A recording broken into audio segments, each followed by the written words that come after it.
हमारे वक्त की धड़कन, हमारा चिंतन, हमारी भावनाएं, हमारे विचार, कभी कोमल बातचीत तो कभी इंटरेक्शन तेज तर्रार। तय करें मिलकर what is wrong, what is right. ITV पर अशोक व्यास के साथ इनसाइट टुनाइट।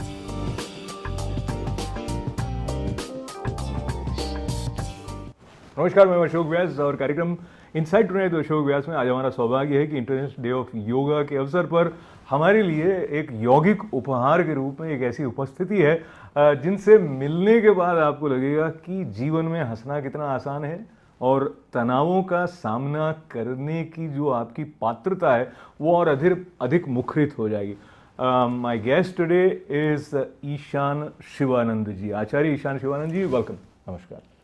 बहुत बहुत धन्यवाद जी आपका, इतने प्यार से आपने मुझे संबोधित किया, शुक्रिया। ये प्यार के साथ मैं दो एक बातें अपने दर्शकों तक पहुंचा दूं। Those of you who have not known about him और have not heard about him, he is disciple and son of Baba Shivanand ji. Avdhoot Baba Shivanand ji is known to have combined ancient wisdom of medicine with modern way, and he conducts many things that include science beyond science।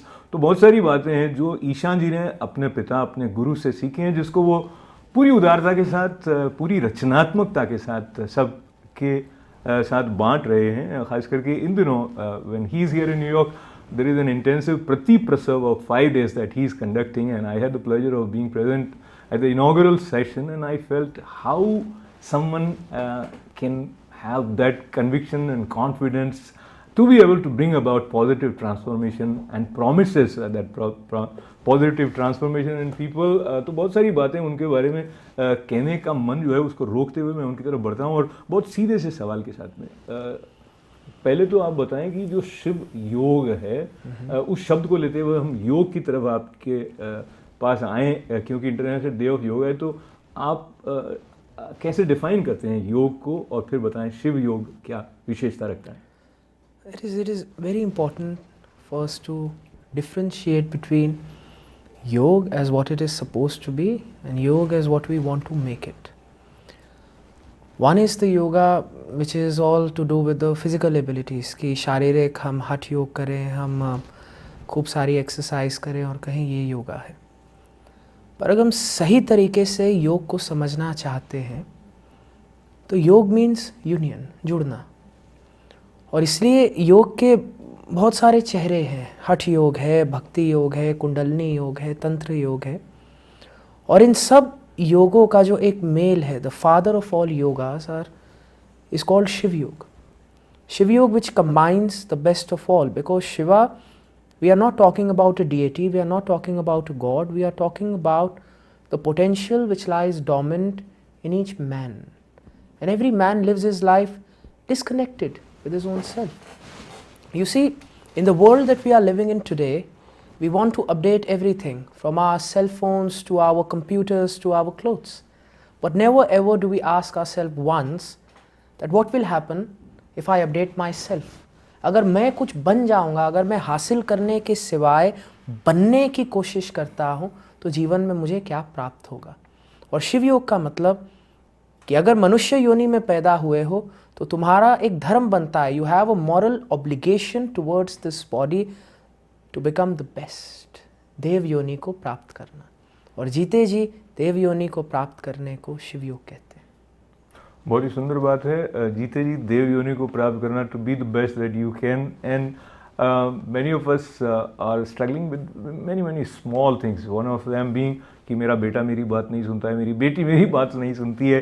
And now here we have in the example और in the form of Ishan ji, whose father of course his potential can not be measured, लेकिन फिर भी एक पिता पुत्र का रिश्ता होता है और एक गुरु शिष्य का रिश्ता होता है। तो ईशान जी, हाउ वाज इट उनसे सीखना, उसमें ये ओवरलैप होता था कभी कि ये पिता भी हैं? जी बिल्कुल बिल्कुल। देखिए, हर इंसान की फितरत होती है कि मैं सामने वाले को अपने जैसा बना दूं। हर कोई ऐसा है। एक शराबी चाहेगा कि उसके सामने वाला शराबी बन जाए, एक दिव्य आदमी चाहेगा उसके बगल वाले, we want to convert everybody। A footballer would like to convert people into footballer, a basketballer will do the same। उसी तरीके से जब मैं और बाबा जी मिलते थे, बाबा जी की यही कोशिश रहती थी कि वो मुझे अपने जैसा बना दें, और मेरी यही कोशिश रहती थी मैं बाबा जी को अपने जैसा बना दूं। फ़र्क सिर्फ इतना है, वो जीत गए। और बहुत बहुत धन्यवाद भगवान का कि वो जीत गए, क्योंकि अगर मैं जीत जाता तो मुझे नहीं पता क्या होता। और शायद यही फ़र्क है कि उन्होंने बहुत जान लगा दी, उन्होंने कभी हार नहीं मानी, और मुझे भी समझ आना शुरू हो गया। क्योंकि आज की तारीख का जो नौजवान है, बात सिर्फ इतनी है that we like to take informed decisions, we don't like to follow prejudice, we don't like to follow just भेड़ चाल। हम देखते हैं, हम समझने की कोशिश करते हैं, और जब कुछ समझ आता है, जब एक व्यक्ति इतने वैज्ञानिक तौर तरीक़ों से, इतने सहज और सरल तौर तरीक़ों से समझाएगा, और दूसरी चीज़, जिस चीज़ का रिजल्ट आएगा, बिकॉज मैं इस बात पे विश्वास रखता हूँ, फैक्ट्स ओवर पावर लॉजिक। हम किसी भी चीज़ का लॉजिक रख सकते हैं, हम कह सकते हैं that I don't believe in gravity, but अगर मैं कहता हूँ I don't believe in gravity doesn't mean कि मैं अगर पहाड़ से छलांग मारूंगा मैं उड़ना शुरू कर दूंगा। उसी तरीके से believe doesn't have anything to do with it. और जब बाबा जी ने मुझे कुछ फैक्ट्स बताए, बाबा जी ने मुझे सिखाया, और उस चीज़ का मेरे भीतर एक दिव्य परिवर्तन आया, तो अपने आप पता ही नहीं चला कब कहाँ मैं उनके रंग में रंग गया जी। तो बाबा जी का रंग क्या है और उनके रंग में रंगने का अर्थ क्या है, उसका थोड़ा थोड़ा परिचय उदारता के साथ ईशान जी कई कार्यक्रमों में देते हैं, और मुक्त कंठ से भी देते हैं और खुले हृदय से भी देते हैं, और बहुत गहराई तक भी ले जाते हैं और बहुत हंसा भी देते हैं साथ साथ में। ये कला की आप को कोई गुदगुदा भी रहा हो और साथ ही साथ दर्शन के गूढ़ रहस्य आपके लिए खोला हो, ये बहुत ही दुर्लभ है। तो ये एकदम इम्पॉसिबल सा काम आपके लिए सहज हो जाता है। इसके पीछे कुछ मानसिक तैयारी समय विशेष पर रहती है, और इट जस्ट हैपन स्पॉन्टेनियसली? जी ऐसा कुछ भी नहीं है। मैं बस I am not a serious personality, and I believe in one thing, that the only thing permanent in nature is change. प्रकृति में इकलौती स्थायी वस्तु बदलाव है, और जहाँ एक आदमी कहता है कि मैं सीरियस हूँ, उसका सिर्फ यही मतलब है कि उसने अपने जीवन शैली को सच्चाई माना, और वो कह रहा है कि अब ये कुछ बदल नहीं सकता। That is why I am serious, I am in a state of constant perpetual tension. लेकिन मैंने एक चीज़ सीखी है कि प्रकृति में इकलौती स्थायी वस्तु बदलाव है। तो आप बदल रहे हैं, आप बदल सकते हैं, आप बदलते रहेंगे।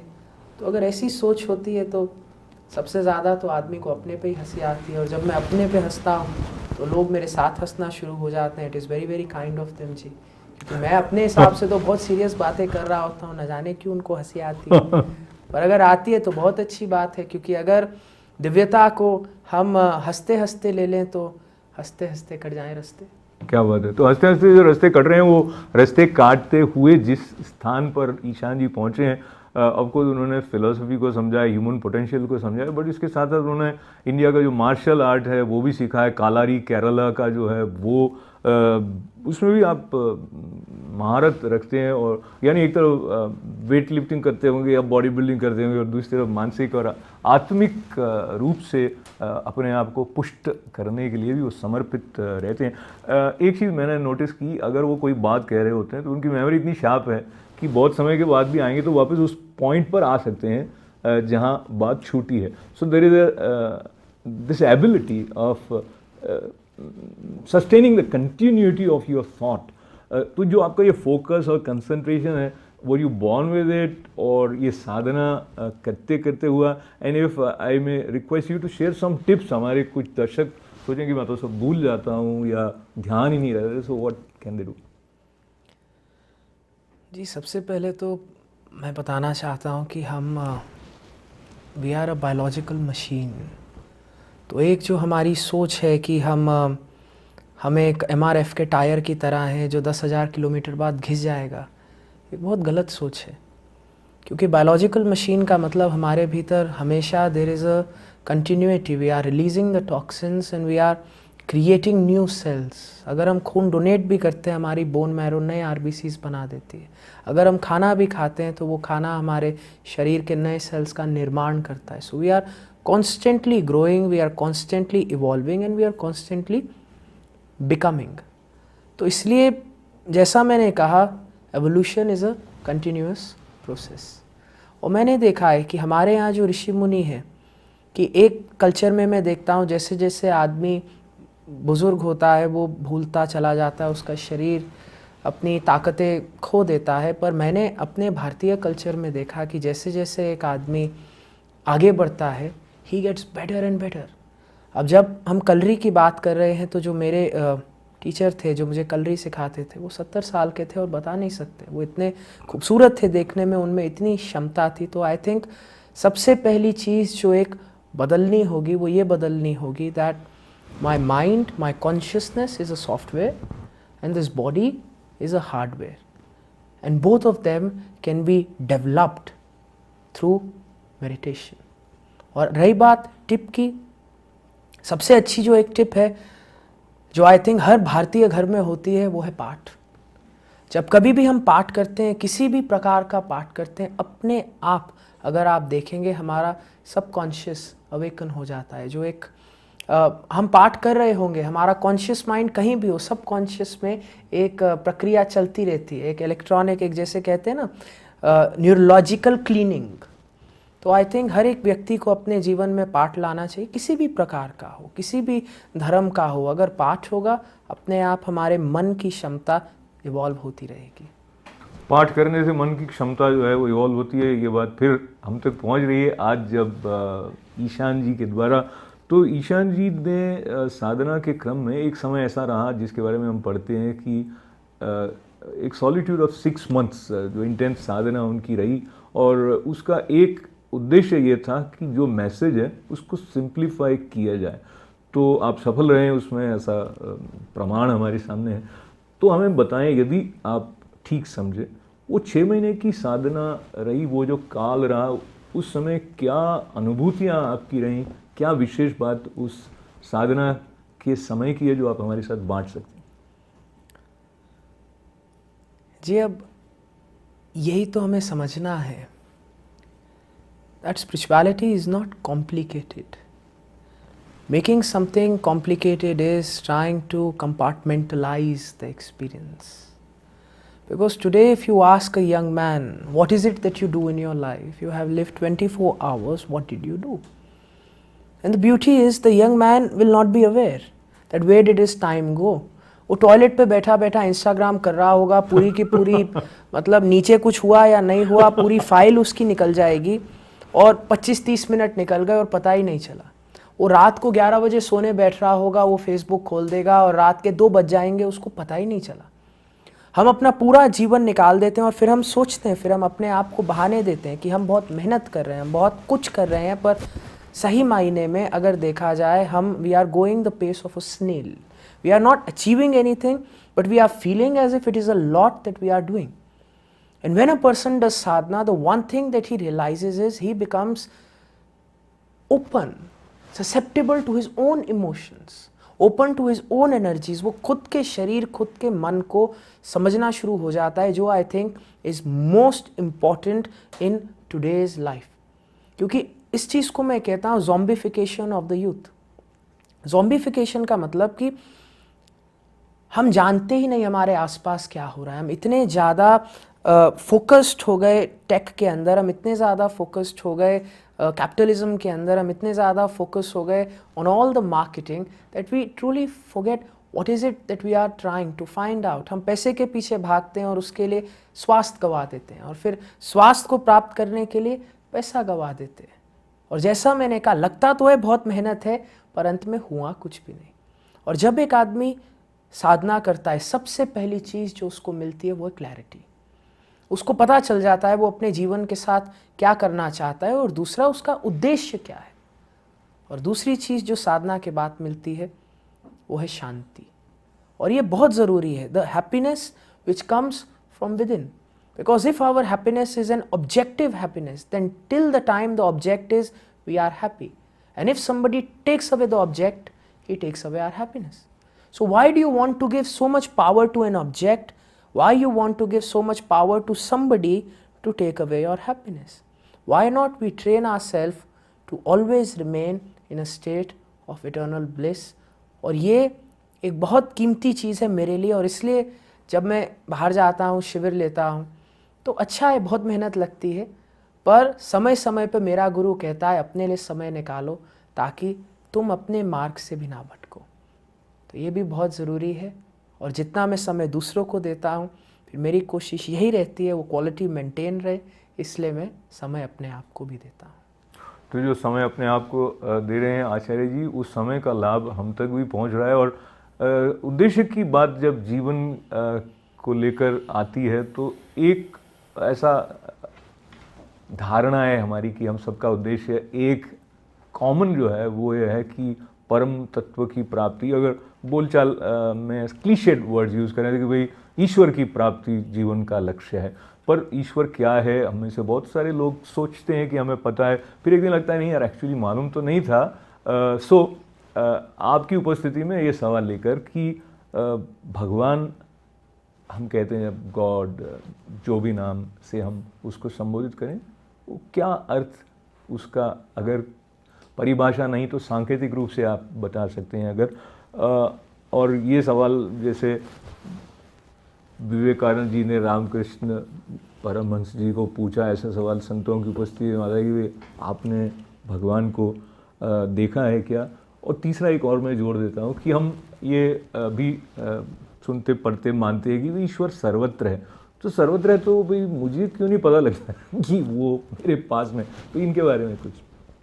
जी, जब मेरी शादी हुई थी तो मुझे बताया गया कि देखो बहुत ज़रूरी है कि तुम्हारी पत्नी खुश हो, happy wife is equal to happy life.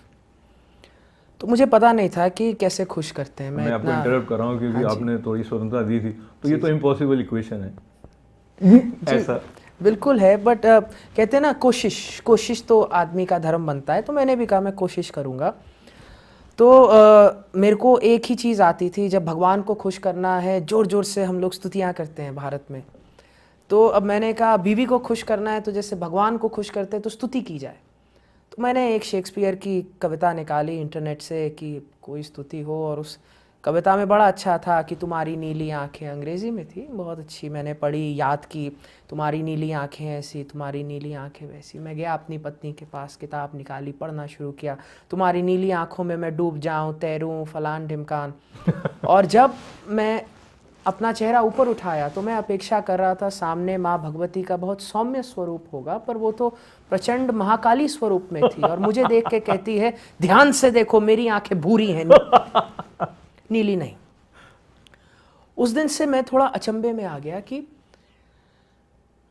एक कविता जिसने लिखी उसने नीली आंखों वालों के लिए लिखी, तो अब उस नीली आंख वाले की कविता का, उस कवि का अपना खुद का भाव है, और वो जब प्रेम कर रहा है वो अपने भाव अनुसार कर रहा है। तो हम किसी और का भाव लेके अपने जीवन में उसको उत्पन्न नहीं कर सकते। We must fall in love with our own self, and that is why I would like to say everybody should take out the time and find their own god. क्योंकि रामायण में भी अगर आप देखो, तुलसीदास के राम अलग हैं, भगवान वाल्मीकि के राम अलग हैं। अगर आप भगवान शिव के भी देखो, हर स्तुति में भगवान का एक अलग स्वरूप दिखाया है, और हर आदमी अपने भाव के अनुसार अपने भगवान का निर्माण करता है। तो बेहतर तो यही होगा कि मैं किसी और के भगवान के पीछे भागने से अच्छा एक बार खुद तो देखूं that what is my understanding, who do I fall in love with, what is my understanding of God. So rather than running after somebody else's God, my suggestion is to sit, meditate and find your own God. क्योंकि देखा जाए तो कुछ लोगों को मैंने देखा, उन्होंने अपना भगवान अपने काम में पा लिया, कुछ लोगों ने अपना भगवान अपने परिवार में पा लिया, कुछ लोगों ने अपना भगवान अपने गुरु में पा लिया, और कुछ लोग ऐसे जो अपना भगवान अपने भीतर पाते हैं। And I think that is something that is most important, that we find the god according to what is inside. तो इनसाइड को आधार लेते हुए अपने भगवान की तरफ जाने में शास्त्रों का और गुरु वचनों का आधार भी मदद करता है, ऐसा मानते हुए अगर कोई स्टैंडर्ड रूप से आप अपनी अनुभूति और जो शास्त्र में आपने पढ़ा या गुरु से सुना उसको मिलाकर थोड़ा सा और खोल दें कि आपने बहुत खूबसूरती से हम सब पर डाल दिया, यानी सुनने वालों पर, कि आप अपने भगवान का पता करो। लेकिन आपने जो पता किया है वो थोड़ा सा बताएं। जी, जैसा मैंने कहा, गुरु हमेशा सहायता करते हैं और जो भगवान है, अब मैं आपको उदाहरण देता हूँ। हम कहते हैं भगवान हमारे सामने आ जाए, हमारा जीवन बदल जाएगा। रावण के सामने भी तो भगवान आए, उसका बदला, वो तो वैसे के वैसे ही रह गए, अंत में संहार हुआ। हम कहते हैं भगवान हमारे सामने आएंगे, शिशुपाल के भी सामने आए, वो तो भगवान नहीं देख पाए। अगर आप देखो, दुर्योधन की पूरी सेना के सामने भगवान आए थे, लेकिन जो चीज़ अर्जुन देख पा रहा था या जो चीज़ भीष्म पितामह देख पा रहे थे, वो तो दुर्योधन नहीं देख पाया। तो अगर दुर्योधन ने उस समय भगवान के सामने खड़े रह के भगवान को नहीं पहचाना, then what is to say that today God is in front of us and we don't have the eyes to see? What if God is right now, right here in front of you? Or what if He's right here in front of me, but I have the eyes of Shishupal? And if I have the eyes of Shishupal, even standing right in front of Lord Krishna, I will not see him, I will belittle and I will say that my God is somewhere else and this is how he should be. And I think that is the tragedy of religion. That people say that my way is the right way. And we should give freedom to humanity, freedom to the human being. And that is what a guru does. Guru will always show you path. वो एक रास्ता दिखाएंगे, आपका मार्गदर्शन करेंगे। अंत में उस द्वार को हमें खोलना है और द्वार के भीतर हमें प्रवेश करना है, क्योंकि जो संपत्ति मिलेगी वो हमारी है, जो धन मिलेगा वो हमारा है। इसलिए मैं कहना चाहता हूँ कि rather than saying that God should be in front of me, more than that my focus should be am I developed? क्योंकि आज की तारीख में एक बच्चा आता है, मुझे कहता है I don't believe in atom, show me an atom. और मैं उसको कहता हूँ ठीक, I can show you an atom, पर तुझे इलेक्ट्रॉन माइक्रोस्कोप चलाना आना चाहिए, तुझे नील्स बोर का मॉडल पता होना चाहिए, तुझे फिजिक्स की कुछ नॉलेज होनी चाहिए, तब तो मैं एटम दिखाऊंगा। वो कहता है नथिंग डूइंग, मुझे एटम दिखाओ। एक डॉक्टर के पास एक नौजवान कहता है शो मी द हार्ट, मुझे ऑपरेशन करना है। डॉक्टर कहता है ठीक है, पढ़ाई करो, जब तुम्हारे भीतर क्षमता होगी मैं तुम्हें दिखाऊंगा। उसी प्रकार से अगर डॉक्टर ट्रेन कर सकता है, फिजिसिस्ट ट्रेन कर सकता है, then why do we expect कि हम गुरु के पास जाएंगे और बोलेंगे कि पहले तुम भगवान दिखाओ, पे नाउ इंस्टॉलमेंट लेटर। तब भगवान भी कहता है देखो मैं तुम्हारी आंखें तैयार करूंगा, क्योंकि जिस क्षण आंखें तैयार होंगी तब जैसा आपने कहा कि जो हमारे आसपास है, जो शाश्वत है, वो हमें दिखना शुरू होता है। वरना ट्रेजेडी क्या होगी कि मछली के आसपास पानी है, लेकिन उसको उस पानी का पता ही तब चलेगा जब बाहर निकाल दो।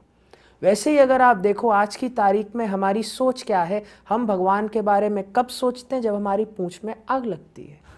जब हमें पानी से बाहर निकाला जाता है तब हम इमीडिएटली, बड़े से बड़ा एथिस्ट कहता है जय राम जी की, हे भगवान हमारी सहायता करो। और मैं कहता हूँ कि पानी से निकलने की ज़रूरत नहीं, भगवान को प्राप्त करने के लिए पानी के भीतर रह रह के अपनी आँखों को तैयार करो और तुम पाओगे जो आज तुम्हें कुछ भी नहीं दिखता, what is mundane today will become the diamond of tomorrow. क्या बात। तो मंडेन में जो डायमंड है या डिवाइन है उसको देखने की कैपेसिटी डेवलप करने की दिशा में जो लोग ईशान जी के पास बैठते हैं वो ये नहीं सोच रहे होते हैं कि भगवान की बात कोई बहुत बोरिंग बात है या स्पिरिचुअलिटी जो है उसके लिए कोई मुंह को बहुत गंभीर करके बैठना पड़ेगा। हंसते हंसते जो अध्यात्म के संकेत हैं या अध्यात्म के प्रति खुलने की स्थिति है वो प्राप्त करने का लाभ उनकी उपस्थिति में मिलता मैंने स्वयं देखा। तो आप क्या सोचते हैं या आपके विचार में ह्यूमर का और स्पिरिचुअलिटी का क्या रिलेशनशिप? जी, it's not about humor, it's about biology. And when we are talking about biology, a person who is happy, तो उसका endocrine system is reacting in a certain manner. So a person who is happy tend to remains happy. A person who is afraid because his endocrinology is in certain manner, उसके भीतर जो hormones ऊपर नीचे हो रखे हैं is in such a manner कि आप ऐसे आदमी को फिर खुशी करने की भी कोशिश करोगे तो वो भयभीत आदमी भयभीत ही रहेगा। और हम कहते हैं कि spirituality should be something very very serious. मैं कहता हूँ कि अगर एक बच्चे को एक चॉकलेट भी मिल जाती है तो वो हंसना शुरू कर देता है, वो मुस्कुराना शुरू कर देता है। आप वो छोड़िए, आप एक आदमी को एक आइसक्रीम दीजिए, जिस क्षण वो आइसक्रीम खाता है वो सब भूल जाता है। जिस क्षण आइसक्रीम उसके मुख में टच करेगी वो कभी ये नहीं बोलेगा कि अरे मैं स्ट्रॉबेरी खा रहा हूँ, हमारे यहाँ तो पिस्टैचियो खाई जाती है, हमारे यहाँ तो चॉकलेट खाई जाती है। जिस क्षण उसने स्ट्रॉबेरी मुंह में डाली वो बोलेगा सच्चित आनंद, क्षण भर के लिए सब भूल गया।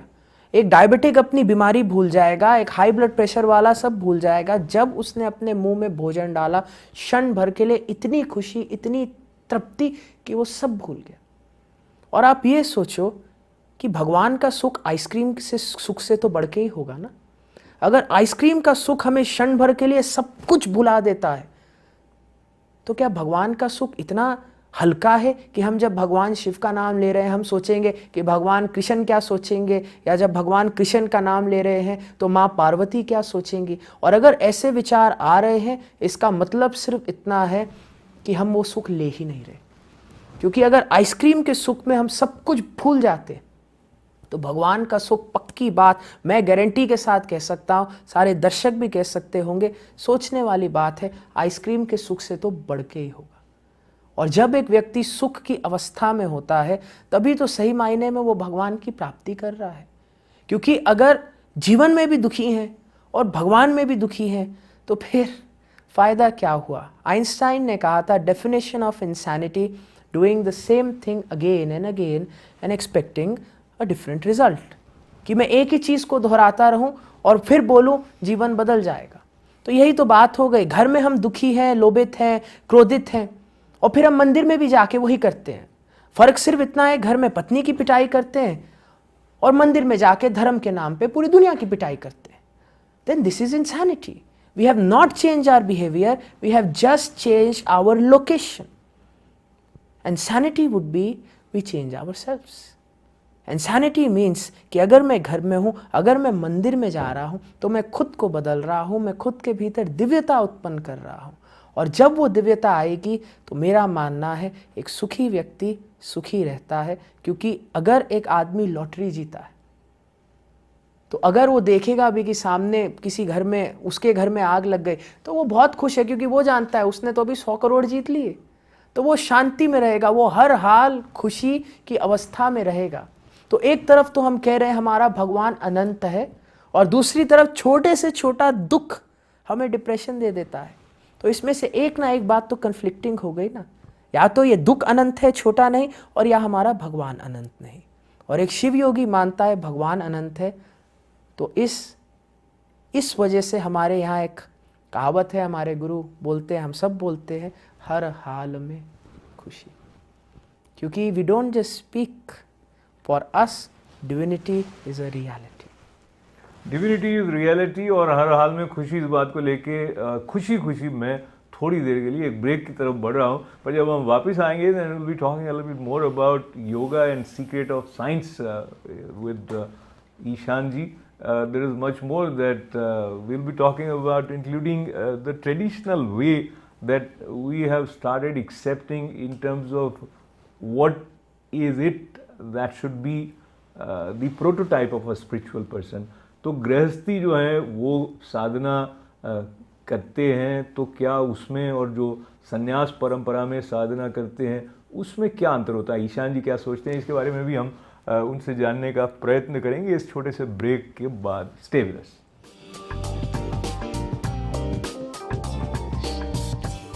Welcome back, you watching insight to the show. और आज इंटरनेशनल डे ऑफ योगा पर हमारे लिए एक खास गिफ्ट के रूप में उपस्थिति है आचार्य ईशान शिवानंद जी की. उनके द्वारा कई लोगों ने कई कुछ सीखा है, कई कुछ पाया है. कुछ लोग स्वास्थ्य लाभ के लिए उनके पास गए, कुछ लोग मन में जो चिंताएं हैं उनसे मुक्त होने के लिए उनके पास गए, कुछ लोग जीवन को और अधिक आनंद से जी सकें इसके बारे में स्पष्ट होने के लिए उनके पास गए. और कई लोगों के मन में जो ये संशय रहा कि ये इतना युवा सा दिखने वाला, कम उम्र का, बालक सा जो व्यक्ति है ये क्या बताएगा, इससे अधिक तो मैं जानती हूँ, मैं जानता हूँ। पर धीरे धीरे जिस तरह से वो जुड़ते हैं, उनके सम्मुख 70 बरस के हों या से अधिक आयु के लोग हों, वो भी कहीं ना कहीं अपने भीतर के बच्चे को प्राप्त कर लेते हैं। तो ये वाली जो स्थिति रहती है, और खास करके मैंने इंटेंस प्रति प्रसव का प्रारंभ में उल्लेख किया, तो ईशान जी आप मुझे क्षमा करें ये सवाल के लिए, लेकिन कई बार वक्ता अपने लिए तैयारी करके जाता है कि मुझे ये बात कहनी है, उसके बाद में मुझे ये बात कहनी है, और ये बात कहते हुए मैं इस तरह से आरोह अवरोह भाषा में अपनी लाऊंगा तो वो अधिक प्रभावी होगा। तो क्षमा करें, आपकी क्या सीक्रेट टेक्निक क्या है? जी मैं बताता हूँ, बहुत बहुत सीक्रेट टेक्निक है कि जो भी मुझे वेन्यू में ले जा रहा होता है मैं उससे बात करता हूँ, और वो मुझे इतना कंटेंट दे देता है बात करने के लिए कि अपने आप ही सब कुछ सामने आना शुरू हो जाता है। क्योंकि अगर मैं कहूँगा कि मैं वक्ता हूँ और मैं प्लानिंग करके जाऊँ तो बहुत गलत होगा, क्योंकि भारत का वक्ता अमेरिका के हिसाब से तो सही नहीं माना जाएगा, क्योंकि भारत की सोच अलग है, कल्चर अलग है, समझ अलग है। So every human being must learn to mold himself, and I mold myself according to the people I talk to. When I talk to them, they teach me so much. So as I learn from them, then that is the flavor I put in what I speak, and I feel that this is how a person should live their life. Every person should be flexible, because rigidity means death, flow means life. And a person who says, I will become rigid, that person will never be able to do R&D. R&D means research and development. धर्म का अगर आप देखो, आज की तारीख में हम कहते हैं धर्म खत्म होता चला गया। क्यों? क्योंकि हमने कभी उसकी जो मूल प्रकृति थी उस पर कभी रिसर्च एंड डेवलपमेंट नहीं की। क्योंकि आप देखो, कल का धार्मिक चमत्कार आज का विज्ञान बन चुका है। कल को बैठ के संजय ने महाभारत को दूर से देखा था, आज का तो बच्चा बच्चा स्काइप कर रहा है। कल को भविष्यवाणी होती थी, आज की तारीख में तो यूट्यूब में बैठ के किसी भी गुरु को देखा जा सकता है। तो इसलिए धर्म should be more than the miracles that we just talk about. It should be a continuous research and development, and that is what I do. I talk to people and I accept where I am wrong, and I accept where I have to learn, and each day is a new learning experience. So I think that is what people appreciate. And what I appreciate Ishan ji के साथ में, जब आप उनको सुन रहे होते हैं तो ऐसा लगता है कि उनके अंदर एक अभिनेता भी है, और बड़े ड्रामेटिक अंदाज में वो अपनी बात भी कहते हैं। पंजाबी का प्रयोग करते हुए भी वो गुदगुदा सकते हैं। और मुझे जिस तरह से आपने रायता फैल गया कहा था, वो सुनकर अभी भी हंसी आ जाती है। तो ये जो आपके अंदर एक हंसाने वाली जो एक क्षमता है, उसके लिए आप किसी को क्रेडिट देंगे? किसी को देखकर इस तरह हुआ या कहाँ से?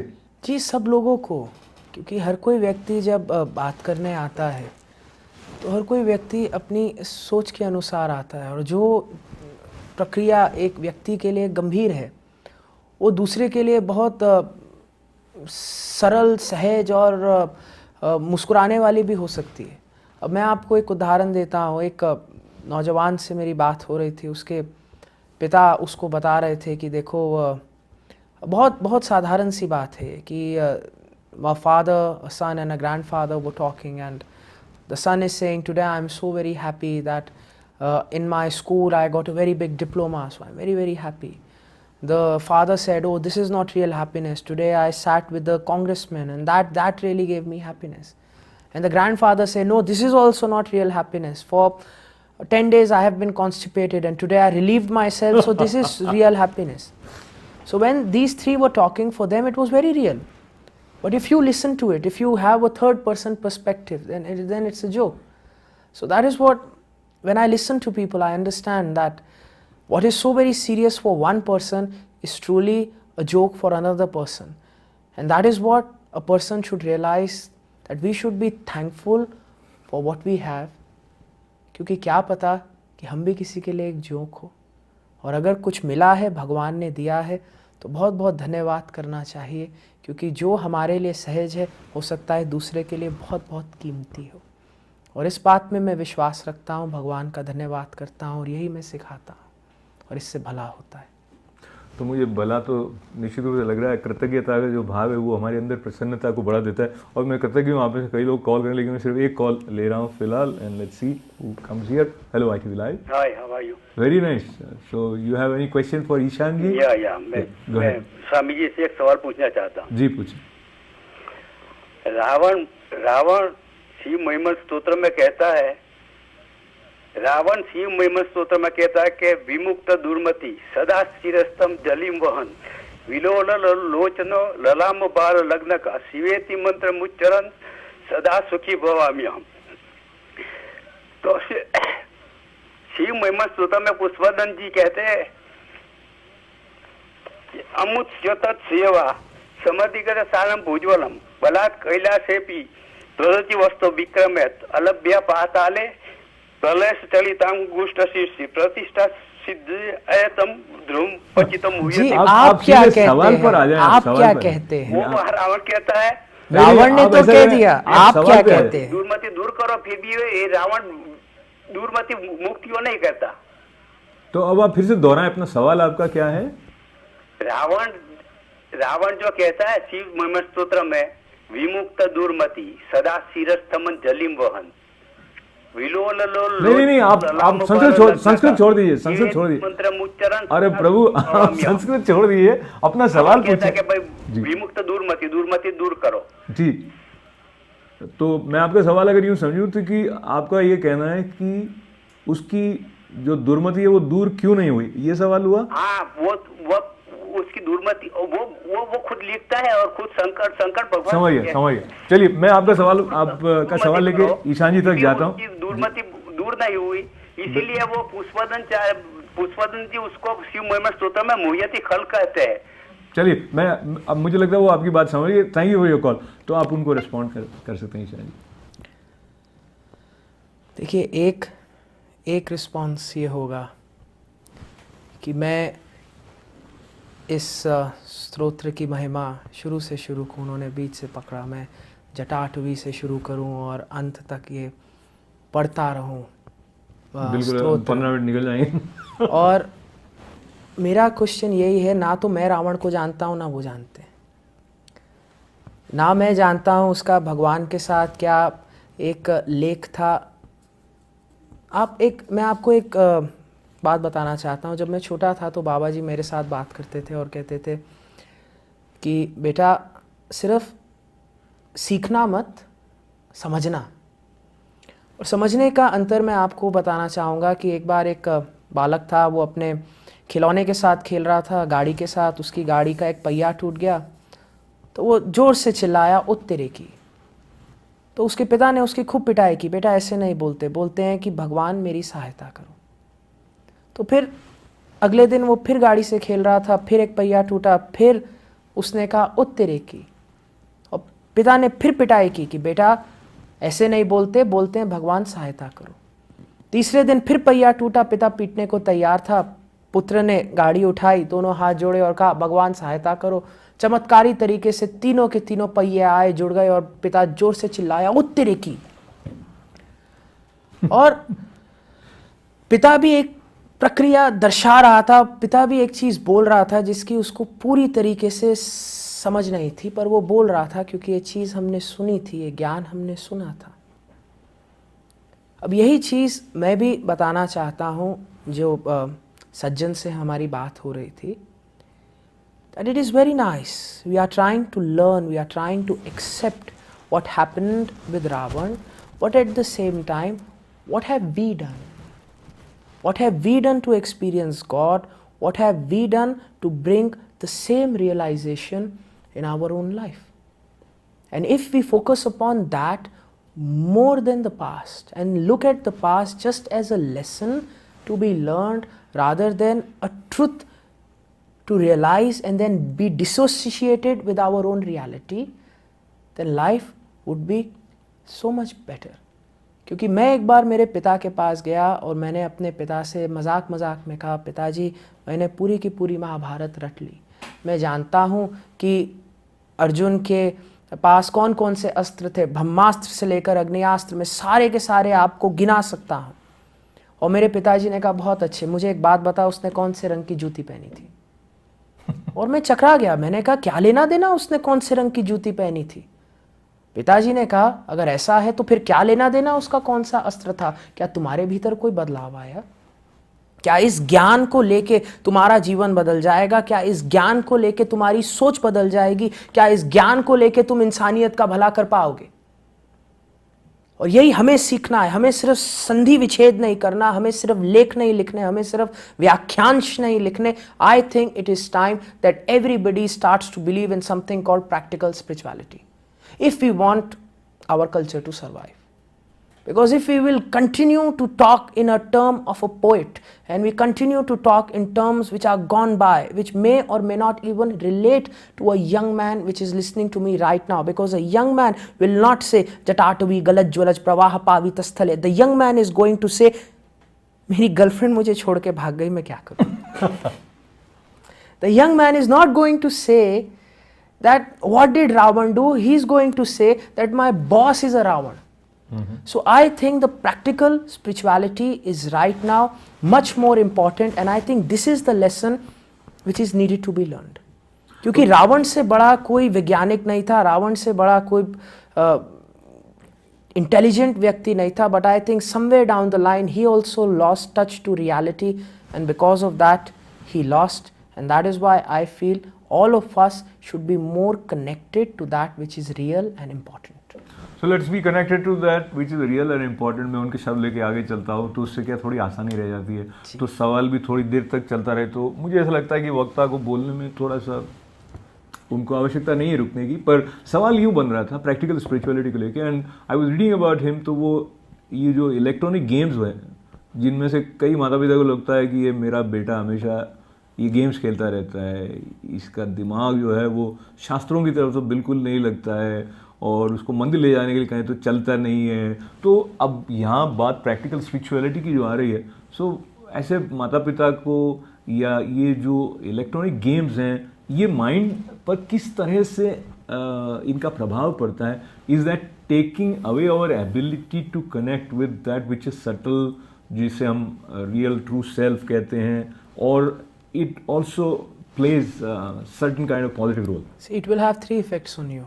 The first is you will stop getting interpersonal with people. आप रिश्ते बनाना बंद कर देंगे, क्योंकि अब आपको बटन दबाने की आदत है। तो जब आप अपने पिता से बात करेंगे, आप बोलेंगे मैं इसको बटन दबा के स्विच ऑफ कर दूं, ऐसा तो हो नहीं सकता।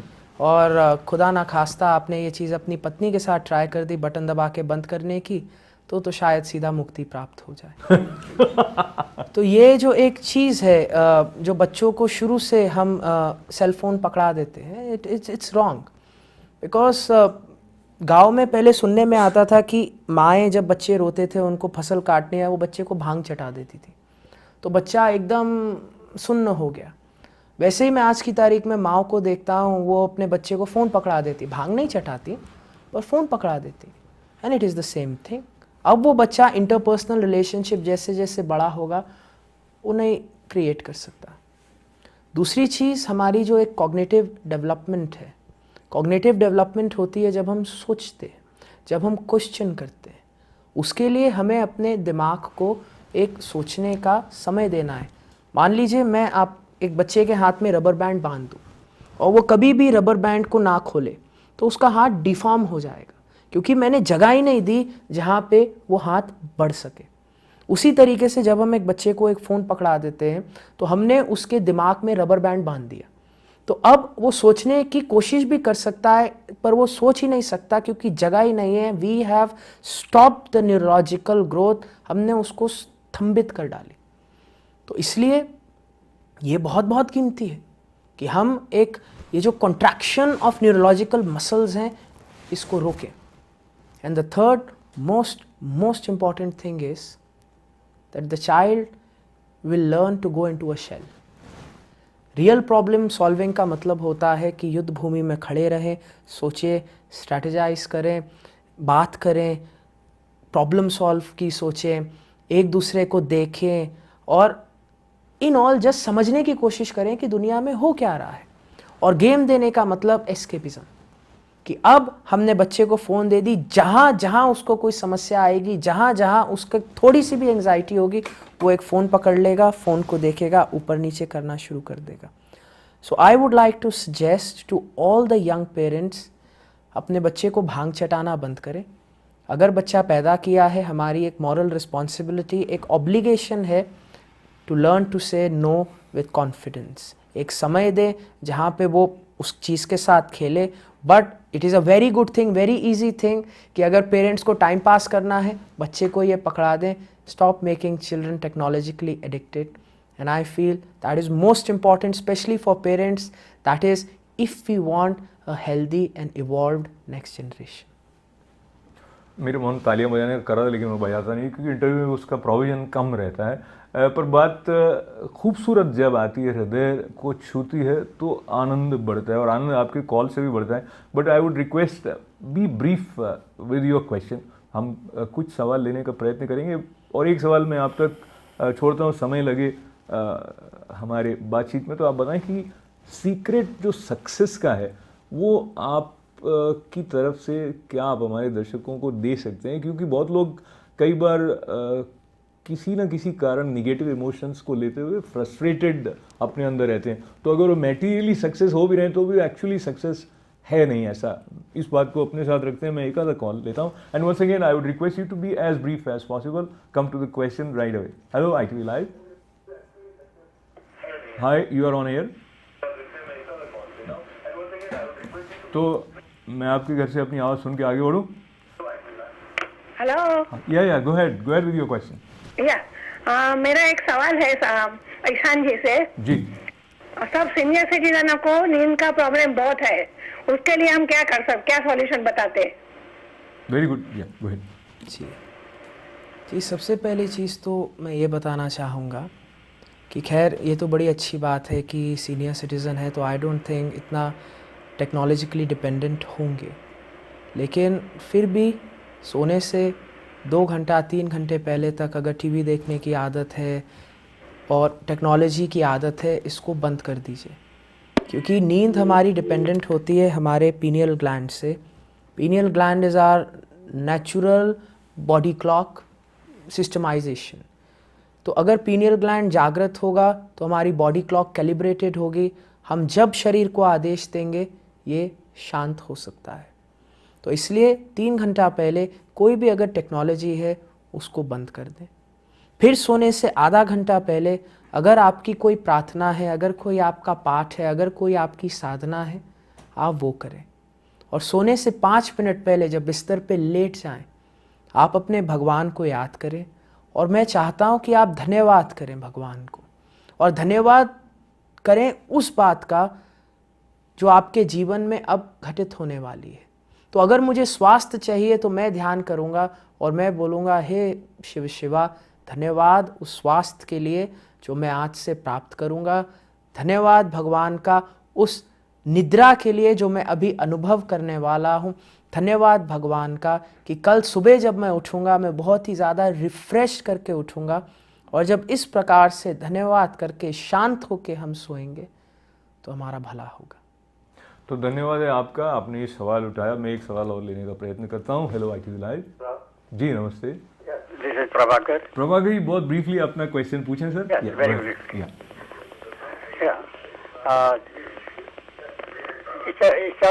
ईशान स्वामी जी, मैं आपको I hear you every day on the TV in the morning with your TV program. बहुत बहुत Now, धन्यवाद. one thing I must say that this yoga has been in India for thousands of years, and the credit of making it universal goes to the politician, Prime Minister of India, Modi ji. Now, in the heart hospitals, they have this music played every now and then as a sort of therapy, and it is paid by the insurance companies. Now these are the practical days for marketing. Now cigarette companies Sir, have बहुत brief. We are about to conclude. What is the marketing technique for yoga? Okay, so And you we'll should keep make it it there. universal. Yes, and yes. why not AMA and other insurance companies accept this as a therapy for making the person happy and healthy. Yeah, thank you very much for your calls. Yeah, brief में. जी brief में मैं ये बताऊंगा कि जब कभी भी हम मार्केटिंग की बात करते हैं तो सबसे पहला होता है इट शुड बी प्रॉफिटेबल, दूसरा होता है it should be capable of being trademarked. और जिस चीज़ को हम ट्रेडमार्क कर सकते हैं वो तभी कर सकते हैं अगर वो चीज़ आर्टिफिशियल हो। हम हल्दी को नहीं ट्रेडमार्क कर सकते, लेकिन हम एक हल्दी से एक कैप्सूल बना सकते हैं जिसको ट्रेडमार्क किया जा सकता है। इसलिए जो चीज़ नेचुरल है उसको ट्रेडमार्क करना थोड़ा कठिन है। लेकिन रही बात प्रॉफिटेबल की, मेरे को लगता है कि अगर वेस्ट से देखा जाए, इंडिया में कई हज़ारों सालों से योग रहा है, लेकिन सही मायने में ठीक है हमारे यहाँ भी बहुत काम किया गया, लेकिन वेस्ट को अगर आप देखो they are expert in marketing. और जितना इन्होंने प्रॉफिटेबल योगा को बना दिया, I think it is a lesson which all of us should learn, and the lesson is not of marketing, it is a lesson of pride. They take pride in what they do, they respect what they do, and they love what they do. They have passion towards every single thing that is to do with the physical yoga. So if we want yoga or in any way the signs of our culture to be in every single house, then it begins with you. You have to take pride in what you are, you have to take pride in your heritage, and you have to take pride in the power of your culture. If you do that, then the world will start to see beauty in who you are, and then you will be able to spread that beauty. So charity begins at home. Trust yourself, accept yourself, love yourself, and one day the whole world will love you. And I love what Ishanji said, last 1 minute, and a quick question related to tips on being successful, whatever you are pursuing. See, first thing, we must accept that success is good. We must accept that success is very, very important.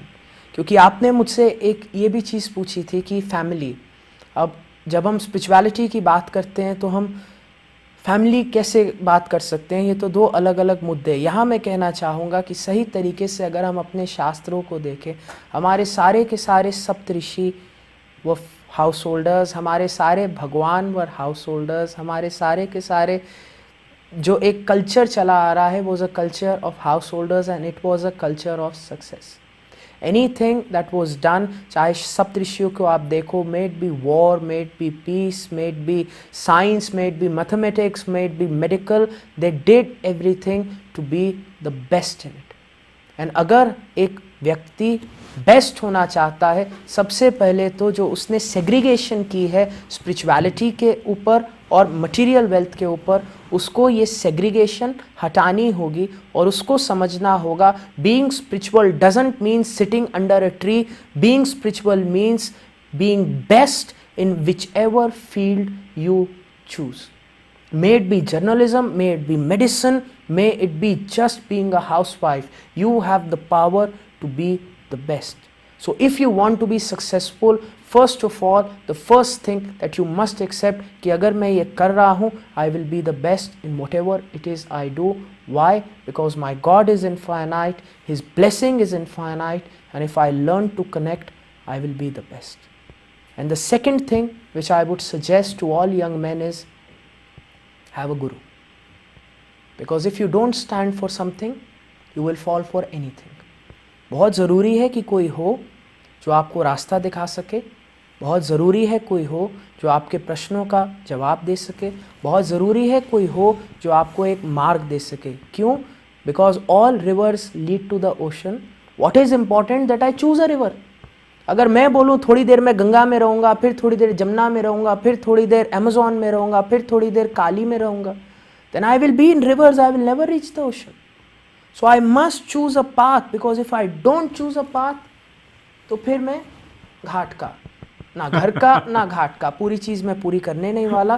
But हमें ये समझनी होगी। तो अगर successful होना चाहते हो, research करो, गुरु बनाओ, उसके मार्ग को अपनाओ, क्योंकि जब इस बहाव में तुम भटकोगे तो वो एक हाथ है जो तुम्हें पकड़ेगा, तुम्हें सहारा देगा, तुम्हें तुम्हारे लक्ष्य तक लेकर के जाएगा। तो लक्ष्य तक जाने की बात इतने ओजस्विता के साथ आचार्य ईशान शिवानंद जी से सुनते सुनते हम इस कार्यक्रम के विराम तक आ पहुँचे हैं, जहाँ सिद्ध पाथ को अपनाकर उसके फल हम तक बांटने वाले, उदारता से, प्रसन्नता से आनंद वितरित करने वाले ईशान जी का हमारे स्टूडियो में पधारने के लिए बहुत बहुत धन्यवाद। आप सभी का इस कार्यक्रम में सम्मिलित होने के लिए आभार, धन्यवाद। अशोक व्यास को अनुमति दें।